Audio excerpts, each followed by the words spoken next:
हर हर महादेव।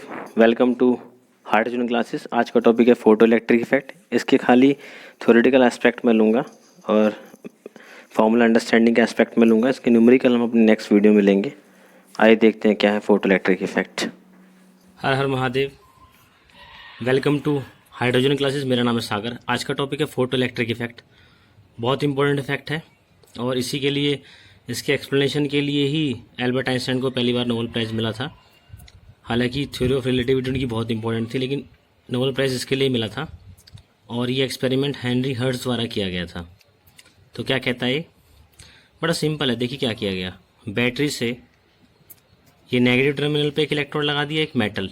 ये मेटल हमारा पोटेशियम, सीजियम, रुबिडियम, ये सारे मेटल हो सकते हैं। These metal are highly electropositive, मतलब बहुत जल्दी आराम से इलेक्ट्रॉन दे सकते हैं पीरियोडिक टेबल में और एलिमेंट्स के मुकाबले।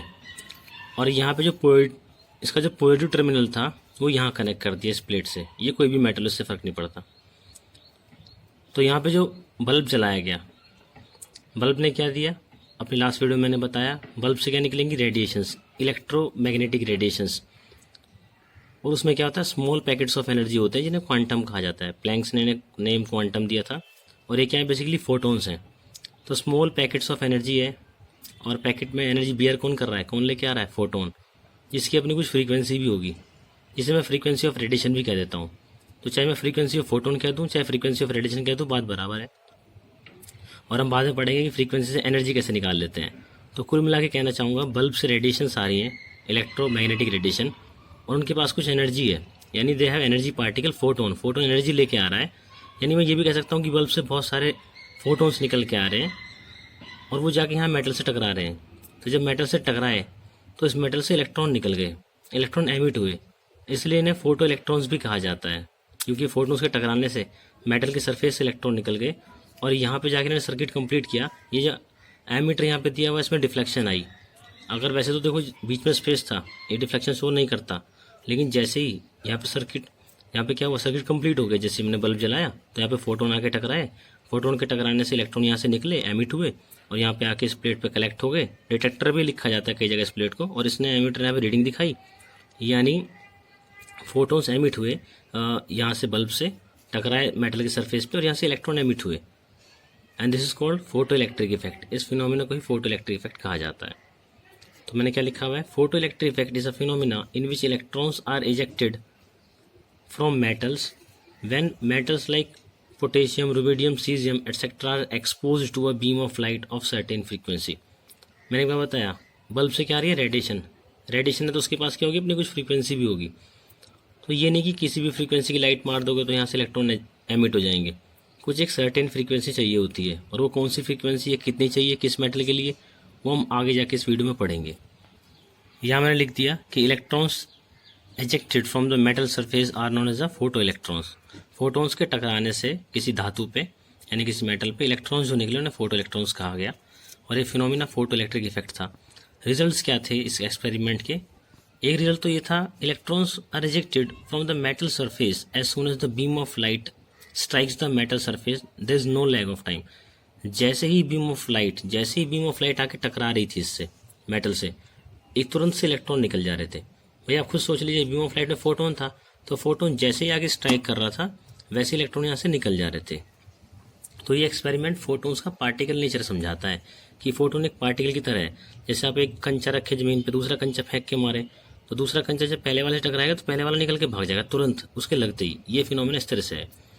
दूसरा क्या बताया कि number of electrons ejected is proportional to brightness of light in intensity of light. ये पाया गया कि जितनी ज़्यादा तुम ब्राइटनेस बढ़ा रहे थे लाइट की, मतलब लाइट की इतनी ब्राइटनेस क्या है? Number of photons per unit time. तो कितने फोटोन्स आ रहे, जब नंबर ऑफ फोटोन्स बढ़ाए जा रहे थे।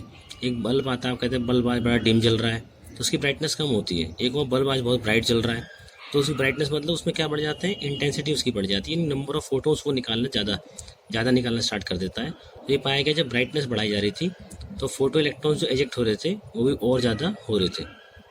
साफ सीधी बात है, अगर आपने यहाँ पे 10 कंचे रख लिए, ठीक है, और उससे पीछे से आप 10 ही जाके कोलाइड कर रहे हैं तो 10 निकल जाएंगे।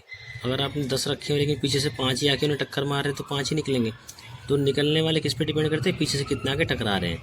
तो जो फोटोन्स हैं, अगर फोटोन्स की संख्या बढ़ाई जाएगी तो यहाँ पे इलेक्ट्रॉन्स तो थे ही, तो निकलने वाले इलेक्ट्रॉन्स की संख्या भी बढ़ जाएगी।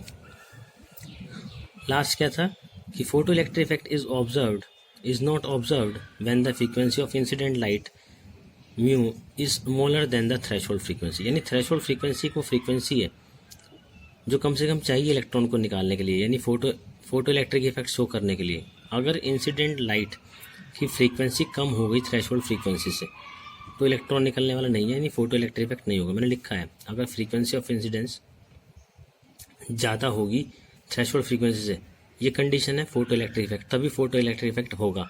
अगर उल्टा कर दिया आपने तो होने वाला नहीं है, तो फोटो इलेक्ट्रिक इफेक्ट नहीं होगा। यानी जो इंसिडेंट लाइट आ रही है यहाँ पे, ये नहीं आप कोई सी भी लाइट लगा के फोटो इलेक्ट्रिक इफेक्ट कर दोगे। इस लाइट की कुछ एक मिनिमम फ्रीक्वेंसी होनी चाहिए जिसे हम थ्रेशोल्ड फ्रीक्वेंसी कहते हैं। ये बात मैंने यहाँ पे लिख भी दी है। Mu not threshold frequency is the minimum frequency of radiation which is required to cause photo electric effect. मैंने कहा फोटो इलेक्ट्रिक इफेक्ट करने के लिए एक मिनिमम फ्रीक्वेंसी चाहिए, वो है। एंड डब्ल्यू नोट क्या है, work function is the minimum energy required to eject the electron from the metal surface. और ये वो एनर्जी है जो मेटल सरफेस में इलेक्ट्रॉन को निकालने के लिए चाहिए। एक पॉइंट आप नोट करिएगा, एक्सपेरिमेंट में क्या किया गया, रेड लाइट जिसकी फ्रीक्वेंसी 4.3 to 4.6 इंटू 10⁻14 हर्ट्ज है, ऑफ एनी ब्राइटनेस, किसी ब्राइटनेस का हम शाइन करते रहे, मारते रहे एक पोटेशियम मेटल पे घंटों के लिए, but no photo electrons are rejected, कोई फोटो इलेक्ट्रॉन नहीं निकले थे। But as soon as the very weak yellow light, लेकिन जैसे ही हमने बहुत हल्की येलो लाइट भी जिसकी फ्रीक्वेंसी 5.1 to 5.2 थी 10⁻14 हर्ट्ज, शाइन करा हमने पोटेशियम मेटल पे, the photo electric effect is observe, photo electric effect हुआ। The threshold frequency for the potassium metal is 5.0। तो यानी जो मिनिमम फ्रीक्वेंसी चाहिए पोटेशियम में से इलेक्ट्रॉन निकालने के लिए वो 5.0 है। तो रेड लाइट की कितनी थी 4.3 से 4.6, तो उसके टकराने से इलेक्ट्रॉन नहीं निकला। लेकिन जैसे ही मैंने येलो लाइट दिया जिसकी 5.1 से 5.2 होती है, फोटो इलेक्ट्रिक इफेक्ट ऑब्जर्व हो गया। यहाँ बात को समझने की कोशिश करेंगे। E बराबर है एच न्यू। E है एनर्जी, H है प्लैंक कांस्टेंट जिसकी वैल्यू है 6.626 10⁻34 जूल सेकंड, और न्यू यहाँ पे फ्रीक्वेंसी ऑफ रेडिएशन। तो अभी एक बात समझ लीजिए, अगर मैं किसी भी रेडिएशन की फ्रीक्वेंसी यहाँ पुट कर रहा हूँ तो उसके अंदर जो फोटोन होगा उसकी एनर्जी निकल जाएगी। इसे मैं एनर्जी ऑफ रेडिएशन भी कह सकता हूँ। बात समझ ली दोबारा से, किसी भी रेडिएशन की, किसी भी वेव की अगर मैं फ्रीक्वेंसी यहाँ पुट कर रहा हूँ तो उसके अंदर जो पार्टिकल यानी फोटोन है उसकी एनर्जी निकल के आ जाती है, ई आ जाएगा। अगर एनर्जी पुट कर दूँ, कोई एनर्जी पुट कर दूँ, तो उसके करस्पॉन्डिंग जो फ्रीक्वेंसी होगी वो निकल के आ जाएगी। मान लो मैं आपसे कह दूँ इलेक्ट्रॉन की एनर्जी 10 है, तो उसकी फ्रीक्वेंसी निकालो जिस फ्रीक्वेंसी से वो अपनी वेव में जा रहा है। तो इलेक्ट्रॉन की ई आप 10 पुट करके, एच की वैल्यू पुट करके फ्रीक्वेंसी ऑफ फोटोन निकाल लेंगे इलेक्ट्रॉन का। ऐसी फोटोन का भी, अगर फोटोन आ रहा है किसी रेडिएशन में, उसकी फ्रीक्वेंसी मुझे पता है, यहाँ पुट करके मैं एनर्जी ऑफ फोटोन निकाल सकता हूँ। इसे मैं और अच्छे समझाने की कोशिश करता हूँ। आइए जो ऊपर लिखा था उससे समझने की कोशिश करेंगे, बहुत इंपॉर्टेंट है, यही सबसे इंपॉर्टेंट है इसमें। तो ऊपर जो हमने पढ़ा अब तक वो इसका थ्योरेटिकल एस्पेक्ट था। एग्जाम में वो लिखने में आपको नंबर मिल जाते हैं। टीचर क्वेश्चन पूछता है फोटो इलेक्ट्रिक इफेक्ट क्या है, उसकी ऑब्जर्वेशंस क्या थी, वो आप एक्सप्लेन कर दोगे, नंबर आपको मिल जाते हैं। अब आते हैं इसके न्यूमेरिकल पॉइंट ऑफ व्यू पे। न्यूमेरिकल्स को देखते हैं इसके, वो समझने की कोशिश करते हैं। देखिए मैंने यहाँ पोटेशियम मेटल लिया, ठीक है। पोटेशियम मेटल का जो वर्क फंक्शन है वो है 3.313 इंटू 10⁻19 जूल ये है, यानी energy required to remove electron. यानी पोटेशियम मेटल से इलेक्ट्रॉन निकालने के लिए हमें 3.313 इंटू 10⁻19 जूल चाहिए। सपोज करो आप चाहिए इतनी एनर्जी। तो हमने पहले केस में क्या किया, हमने पहले केस में जो लाइट मारी, उस लाइट है ना, लाइट मारी रेडिएशन है, लाइट इज इलेक्ट्रोमैग्नेटिक रेडिएशन, उसकी जो फ्रीक्वेंसी है वो है 4.9 इंटू 10⁻14 हर्ट्ज। तो लाइट की जो फ्रीक्वेंसी है 4.9 है। हालांकि मैं जानता हूँ कि इसमें पोटेशियम में से इलेक्ट्रॉन निकलने वाला नहीं है। क्यों, अभी मैंने बताया पोटेशियम को तो 5.0 इंटू 10⁻14 कम से कम चाहिए, है ना, इसकी मिनिमम थ्रेशोल्ड फ्रीक्वेंसी है ना। तो कोई बात नहीं, मैंने 4.9 दिया। तो मैंने एनर्जी कितनी थी, ई बराबर एच न्यू, फ्रीक्वेंसी पुट कर दी रेडिएशन की। रेडिएशन में क्या है, फोटोन है, तो एनर्जी ऑफ फोटोन निकल के आ गया। यानी रेडिएशन कितनी एनर्जी सप्लाई कर रही है, 3.246 इंटू 10⁻19। तो मैंने कहा एनर्जी जो है वो वर्क फंक्शन से कम है, इसलिए no photo electric effect is observe, यानी कोई फोटो इलेक्ट्रिक इफेक्ट यहाँ पे नहीं होगा। यानी जो इनकमिंग फोटोन आ रहा है, आपने लाइट मारी, लाइट के अंदर फोटोन है, जो फोटोन आ रहा है उसकी एनर्जी अगर है ना वर्क फंक्शन से कम रह गई तो फोटो इलेक्ट्रिक इफेक्ट नहीं होगा, इलेक्ट्रॉन वहाँ से खिसकेगा ही नहीं, निकलेगा ही नहीं। दूसरी बात सुनिए, दूसरे केस में जो मैंने फ्रीक्वेंसी ली उसमें मैंने म्यू नोट लिखा है, यानी ये थ्रेशोल्ड फ्रीक्वेंसी है। यानी ये वही फ्रीक्वेंसी है जो इतनी एनर्जी प्रोवाइड कर रही थी, यानी वर्क फंक्शन जितनी जो इलेक्ट्रॉन निकालने के लिए चाहिए। जब मैंने 5 × 10⁻14 पुट किया तो E बराबर h0 न्यू नॉट पुट करा तो 6.626 10⁻34 में मैंने 5.0 10⁻14 इंटू किया तो 3.313 इंटू 19 जूल एनर्जी आया, जिसे मैं वर्क फंक्शन भी कहता हूँ। यहाँ पे क्या होगा, एनर्जी जो मैंने फोटोन को दी, यानी फोटोन जो लाइट में जो फोटोन आ रहा था ना, फोटोन जो एनर्जी लेके आ रहा था इलेक्ट्रॉन से टकरा रहा था, उसकी एनर्जी भी कितनी थी 3.313 इंटू 10⁻19, और इलेक्ट्रॉन निकालने के लिए एनर्जी कितनी चाहिए थी 3.313 10⁻19। तो यहाँ पे इलेक्ट्रॉन निकल जाएगा, यहाँ से निकल जाएगा, खिसक जाएगा। तो हम कहेंगे कि फोटो इलेक्ट्रिक इफेक्ट यहाँ पे हुआ, but the kinetic energy of electron is zero. बस वहाँ से खिसका है, वो उसकी काइनेटिक एनर्जी जीरो है, वो किसी वेलोसिटी से मूव नहीं करेगा वहाँ पे। ठीक है, ये बात आप ध्यान दीजिएगा, क्योंकि मैंने बस उतनी एनर्जी दी जितनी इलेक्ट्रॉन को, देखो क्या था कि न्यूक्लियस इलेक्ट्रॉन पे फोर्स लगाता है, तो न्यूक्लियस इलेक्ट्रॉन पे 3.313 इंटू 10⁻19 जूल फोर्स लगा रहा था, तो इतनी एनर्जी आपको देनी पड़ेगी न्यूक्लियस के इफेक्ट्स से उसे निकालने के लिए। ठीक है, लेकिन अगर उससे ज़्यादा एनर्जी दोगे तो वो उसी काइनेटिक एनर्जी में कन्वर्ट हो जाएगा। ठीक है, फॉर सपोज ये पेन यहाँ रखा है, मैं इसे यहाँ थोड़ी सी एनर्जी दूँ, यहाँ से निकल जाएगा, आगे खिसक जाएगा, पर अगर बहुत ज़्यादा एनर्जी दूंगा तो ये कुछ काइनेटिक एनर्जी से मूव करेगा, तो एक्स्ट्रा एनर्जी मैं देता हूँ वो काइनेटिक एनर्जी में कन्वर्ट हो जाती है। अब आप तीसरा एग्जाम्पल देखिए, आप तीसरा एग्जाम्पल जो मैंने इंसिडेंट रेडिएशन की फ्रीक्वेंसी दी, रेडिएशन जा रही है, इसे फोटोन है, इसकी जो फ्रीक्वेंसी है वो है 5.2 इंटू 10⁻14 जूल हर्ट्ज।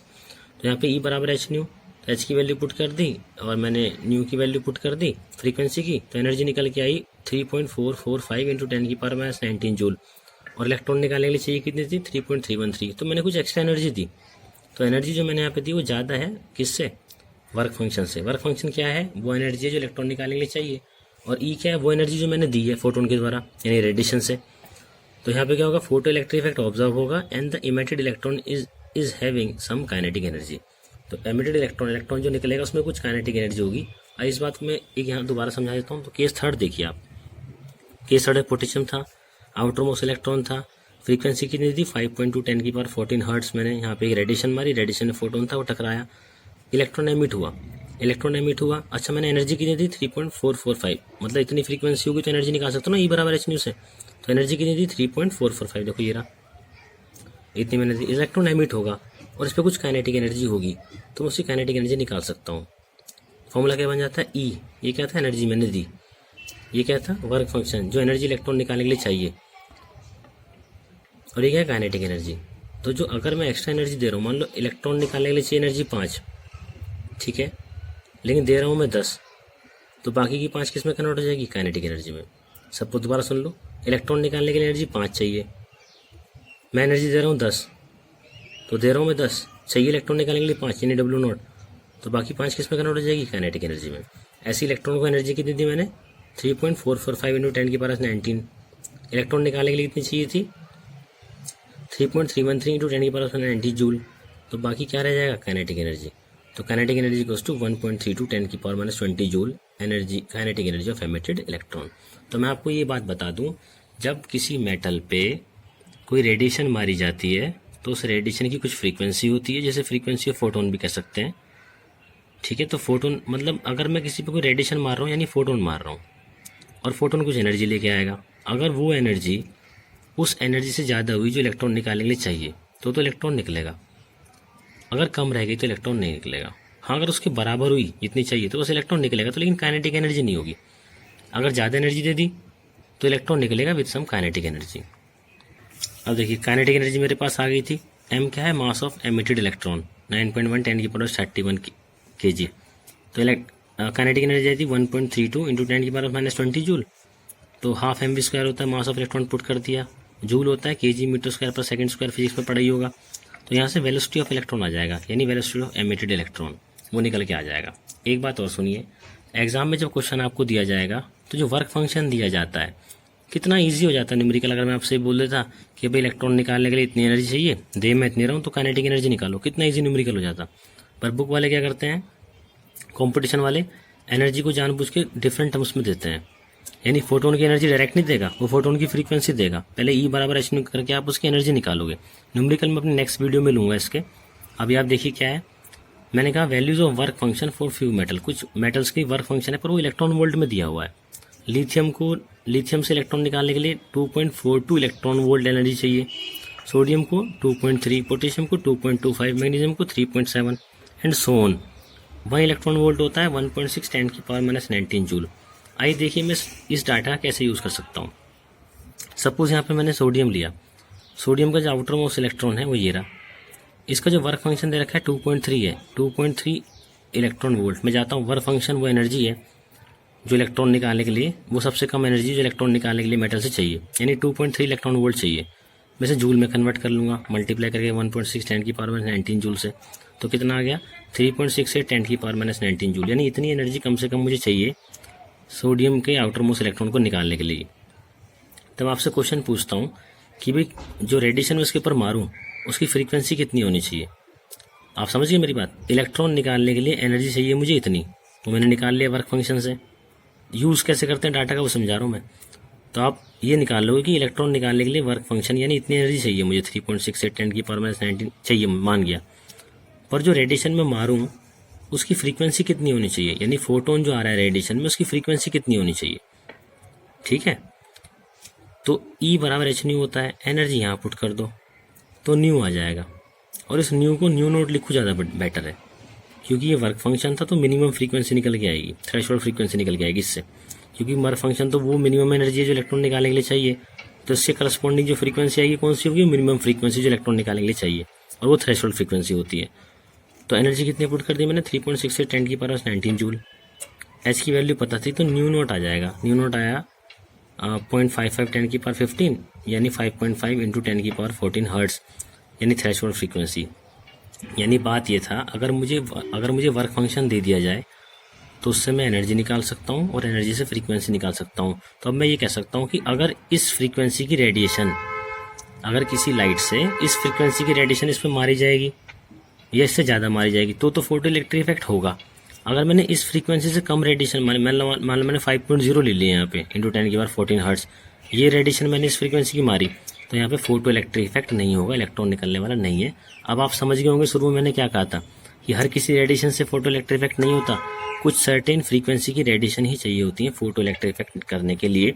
असल में न्यूक्लियस इलेक्ट्रॉन पे फोर्स लगा रहा होता है, तो हर एक न्यूक्लियस पर अलग अलग नंबर ऑफ प्रोटॉन अलग अलग रहते हैं, तो हर एक न्यूक्लियस अलग अलग फोर्स लगाता है आउटर मोस्ट इलेक्ट्रॉन पे, तो इलेक्ट्रॉन निकालने के लिए एनर्जी अलग अलग चाहिए। तो इसलिए हर फोटो इलेक्ट्रिक इफेक्ट करने के लिए हर एक मेटल में से इलेक्ट्रॉन निकालने के लिए अलग अलग एनर्जी चाहिए होती है, यानी अलग अलग फ्रीक्वेंसी की रेडिएशन चाहिए होती है। एक बात और जान लीजिए आप, अगर मैं कहता हूँ फ्रीक्वेंसी ऑफ रेडिएशन तो भी वही बात है, और रेडिएशन के अंदर क्या होता है, फोटोन्स होते हैं जो स्मॉल पैकेट्स में एनर्जी ले जाते हैं। और अगर मैं कहता हूँ फ्रीक्वेंसी ऑफ फोटोन तो भी वही बात है, यानी फ्रीक्वेंसी ऑफ फोटोन भी लिखा जा सकता है न्यूमेरिकल में और फ्रीक्वेंसी ऑफ रेडिएशन भी लिखा जा सकता है। तो आखिरी में आपसे मैं ये कहना चाहूँगा कि भाई जब लाइट मारी जाती है किसी मेटल पे, मेटल ने क्या करा हुआ है, मेटल के न्यूक्लियस ने इलेक्ट्रॉन को पकड़ा हुआ है, लाइट के अंदर से क्या आ रहा है, फोटोन जिनकी कुछ एनर्जी है ना, कुछ एनर्जी उनके पास है, वो एनर्जी वाले फोटोन जब इलेक्ट्रॉन से आके टकराते हैं तो इलेक्ट्रॉन वहाँ से निकल जाता है। अगर इन फोटोन्स की एनर्जी उस एनर्जी से ज़्यादा है जिसके द्वारा इलेक्ट्रॉन को पकड़ा गया है तो फोटो इलेक्ट्रिक इफेक्ट होगा। अगर इन फोटोन्स की एनर्जी उस एनर्जी से कम है जिसके द्वारा इलेक्ट्रॉन को पकड़ा गया है तो फोटो इलेक्ट्रिक इफेक्ट नहीं होगा। Thank you very much. अगर कोई डाउट है यू कैन आस्क।